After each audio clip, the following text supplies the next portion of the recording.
I'm quite interested to know the sort of why you chose the subject of your new tour. What appealed to you about ladies and dating and things of that nature? How could that not appeal? Well, I spent most of my life searching for a mate, to put it in basic Darwinian terms. And there's nothing funnier to me than stories of sort of romantic misfortune. Everyone understands the jeopardy.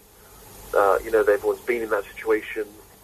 They understand how important it is in your life, and so for some reason I always find it funnier when there's something at stake in comedy. When you know the person talking, it really means something to them, and there's something very important behind it all. And also just kind of if someone I'm in the pub and someone comes in and says, "Oh, well, it was a terrible date last night," I'm instantly hooked. I'm just naturally intrigued. So it just seemed like the obvious sort of topic really to focus on. Of course. And how much of the show is anecdotal then? A fair few sort of tales of terror from you. Yes, quite a lot. Or it's sort of it's born out of anecdotes and then spun into other directions. But yes, I would say it's quite confessional.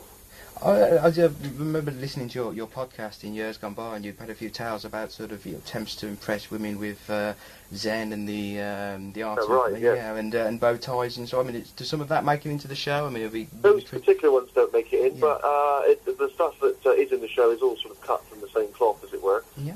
There's plenty of those stories over the years, like you say with those old podcasts, I always, people often say that as far as my contribution was concerned, that was what they enjoyed. I'm very fond of sort of comedians who kind of bare their souls in some way. I like that. I feel there's something very honest about it, you're sort of exposing yourself for ridicule, but in a way, I don't know. So those people I sort of feel a connection to. Like one of my heroes growing up was Woody Allen, and his stand-up act. Even though it was quite surreal, there was a lot of sort of. It felt like a lot of it was drawing on his own life, and I felt very sort of connected with that. I felt like even though he was sort of a Jewish New Yorker, I could sort of relate to it growing up in Bristol. And I mean, do you, in terms of the material of the show, if people perhaps know you from your collaborations with Ricky Gervais, I mean, do you think that this style of humour is the same, or is it a bit different when you're sort of working solo, or? Is it similar to his? Well, I mean, what you've sort of worked on together, like The Office and Extras, I mean, do you feel when you're doing something on your own that you've got a slightly different style, or? Yes, absolutely. I mean, stand-up's a very personal thing. You don't. I mean, I certainly don't work really in collaboration with anyone else on it.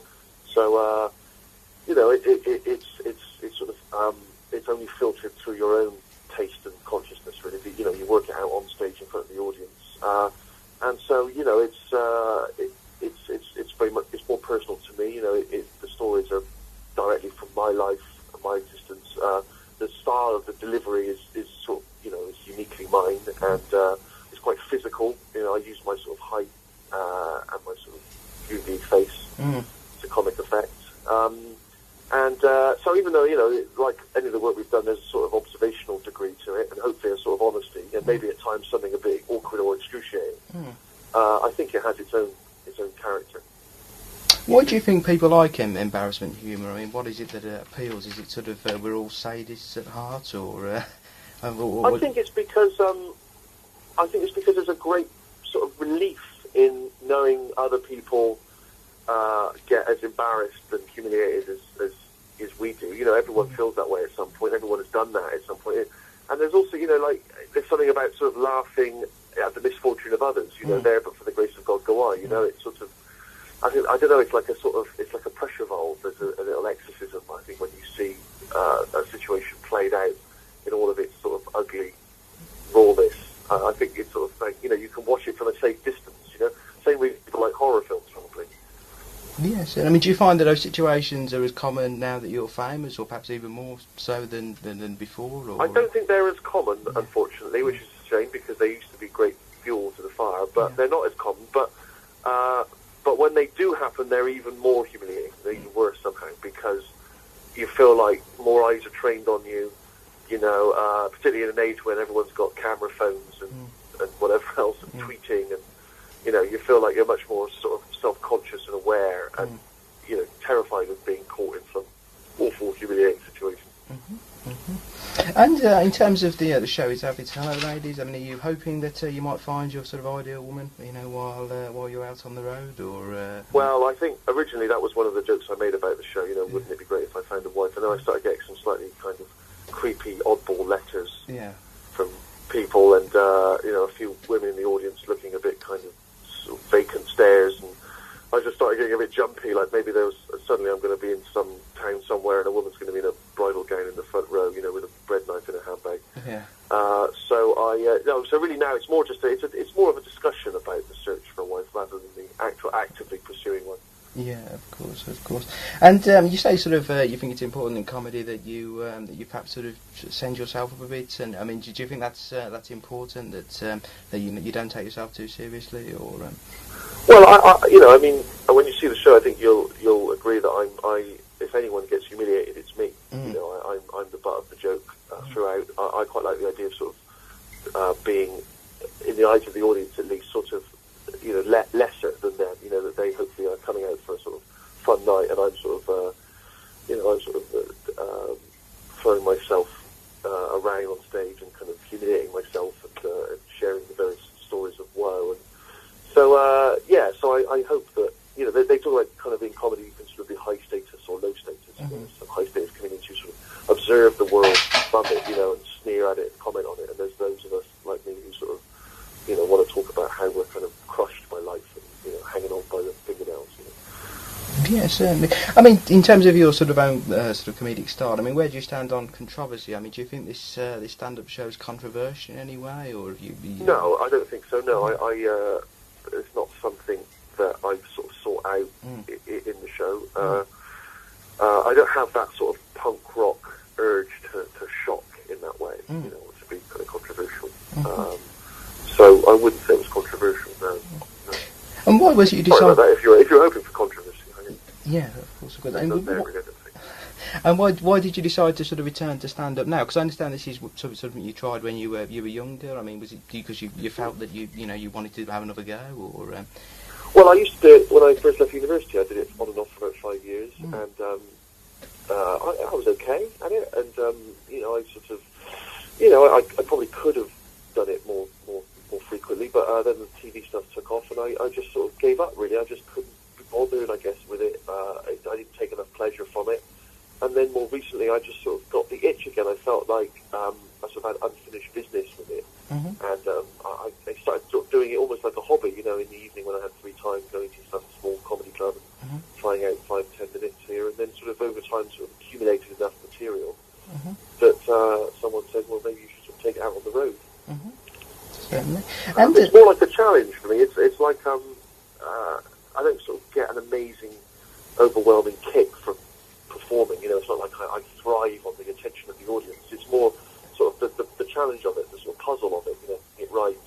And I guess maybe like climbing a mountain or something. Of course. And you mentioned your student days there. I mean, you studied at Warwick, I understand, so you must know the Midlands fairly well, I would have thought. Absolutely, yes. I had great 3 years there. I lived in Coventry for a while, and studied at Warwick, then moved to Leamington Spa, and I almost did my first gig at Warwick University. They used to have a really good comedy night there, and I arranged to do a 5-minute spot there, my first time on stage. And just before I was so nervous, and about 10 or 15 minutes before the gig got pulled, they cancelled the gig for some reason, and I didn't get my moment, and I lost the nerve then, and I had to wait another year and a half before I gave it another try. But also while I was at Warwick, I managed to I took a shot to the Edinburgh Festival and did some comedy up there, which was my sort of first taste of the Edinburgh Festival. So it was very formative years at Warwick. What sort of student were you? Were you quite a wild student, or quite studious, or? I was pretty studious, but I did make use of my free time. Not necessarily in a decadent way always, but like I used to host a radio show on the university radio station, and as I say, I made some short films. I took these shows to Edinburgh, and so I was sort of, that was more sort of the way I wasted my time, really, rather than just getting boozed up. It's obviously quite a busy time for you. You've got your new show coming out with Warwick Davis and Ricky. I mean, do you want to tell me a bit about that? I mean, that sounds quite a fun project. A bit about Life's Too Short? Yeah, of course. Yes. Well, it's a sitcom, and it's as you say, stars Warwick Davis, and Warwick, for people who don't know, who's in Willow and in Harry Potter and The Return of the Jedi, and he is a dwarf actor. He's only 3'6", and we'd worked with him in extras, and we sort of ended up developing this TV show with him, and a little bit like The Office, it sort of it has a documentary style, but a bit like extras, it features some celebrity cameos. Johnny Depp is in it, and Liam Neeson, and a few other people. Yeah. And Ricky and I. But the main focus is Warwick, really, and he's just exceptional in it. He's really funny, and in real life he's very together and sorted, but in the show his career's on the skids, and his wife's divorcing him, and he's got a massive tax bill, and it sort of follows his fortunes, kind of struggling to keep his head above water. And yeah, as I say, Warwick is just exceptional. He's really funny, does great physical comedy. But again, the subject might sound controversial, but it isn't really. It's the fact that he's a little person is almost irrelevant, really. It's the sort of character that's interesting. Yeah, of course. And in terms of the celebrities you get, I mean, do you have people in mind who you'd like to contact? I mean, it's quite an eclectic list. I mean, sort of Sophie Ellis-Bextor, Johnny Depp. Sometimes it's that we've heard that they're interested, or that they sort of are fans of what we do, or sometimes it's just a kind of bold approach. Ricky sort of somehow manages to get the numbers or emails of people. I don't know how he does it. I saw you once on a conjure them out of thin air, and then he'll just fire off an email or a letter, to someone like Johnny Depp. Do you fancy being humiliated on British TV for no money? And they often say yes, which is bizarre. Surprising. I'm sure I saw a video once of you sort of doing it for directory inquiries, which, I mean, is that sort of tactic you use? If you a bit more high tech? Oh, yes, that was where we were trying to get hold of Leonardo DiCaprio once, and we had no way of contacting him. And we couldn't. We were in a hotel. We were a little bit pissed, Ricky and I, and we couldn't even get an outside line from the hotel. Needless to say, we've never had any dealings with Leonardo DiCaprio. Okay, you still haven't managed to track him. Fair enough. And I mean, I suppose my final question would be, I mean, obviously Ricky is, I suppose, of all the things he's done, he's still associated with the dance. I mean, is there something from this tour you hope that you become a sort of associated with? I mean, have you got a little trademark that you think, you'd like to hear people sort of screaming for when you're out on stage? I think they'll pick up on the physicality, and there's a particularly unusual face that is pulled in quite graphic detail at the end. Yeah. It's magnified in close-up on a camera. Yeah. And I think that's quite a memorable moment for the show. That might stay with them for a while. That might sort of be burned into people's retinas. Right, yeah, not a problem. Well,